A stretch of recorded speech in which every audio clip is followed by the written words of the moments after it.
एक ऋषि का ऐसा भयानक श्राप जिसने हनुमान जी की माता को स्वर्ग से उठाकर एक पल में बंदरियां बनाकर धरती पर फेंक दिया। कहानी शुरू होती है स्वर्ग की अप्सरा पुंजिक स्थला से। उस समय पृथ्वी पर महान ऋषि दुर्वासा कठोर तपस्या कर रहे थे। देवताओं के राजा इंद्र को डर लगने लगा कि कहीं ऋषि अपनी तपस्या की ताकत से इंद्रदेव से भी ज्यादा शक्तिशाली न बन जाएं और इंद्रलोक पर राज न कर लें। अपनी कुर्सी बचाने के लिए देवताओं के राजा इंद्र ने पुंजिक स्थला को आदेश दिया कि पृथ्वी पर जाओ और दुर्वासा ऋषि का ध्यान भटका दो।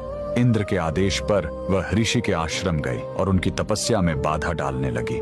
ऋषि दुर्वासा ने गुस्से में आंखें खोली और उसे श्राप दे दिया। तूने एक चंचल वानर की तरह हरकत की है, जा पृथ्वी पर तेरा चेहरा भी वानर जैसा हो जाएगा। अप्सरा ने रोते हुए ऋषि के पैर पकड़ लिए। तब ऋषि ने दया दिखाई और मुक्ति का उपाय बताया। जिस दिन तुम भगवान शिव के 11वें रुद्र अवतार को जन्म दोगी, तुम वापस अप्सरा बन जाओगी। इसी श्राप के कारण उस अप्सरा ने पृथ्वी पर वानर राज कुंजर के घर बेटी के रूप में जन्म लिया, जिनका नाम अंजना पड़ा। बरी होने पर उनका विवाह महान वानर योद्धा केसरी से हुआ, लेकिन श्राप से मुक्ति पाने के लिए उन्हें एक पुत्र की आवश्यकता थी। इसलिए माता अंजना ने हम्पी के इसी अंजनाद्रि पर्वत पर भगवान शिव की घोर तपस्या की। सालों की तपस्या से शिव जी प्रसन्न हुए और वायुदेव के माध्यम से अंजना के गर्भ में दिव्य शक्ति स्थापित की। और तब इसी पहाड़ी पर जन्म हुआ बजरंग बली का। हनुमान जी के जन्म लेते ही माता अंजना का श्राप टूट गया। आज कर्नाटक के हम्पी में स्थित यह अंजनाद्रि पर्वत इस पूरी घटना के गवाह है। 575 सीढ़ियां चढ़कर आज भी भक्त उस पवित्र जन्म स्थान के दर्शन करने आते हैं। पवन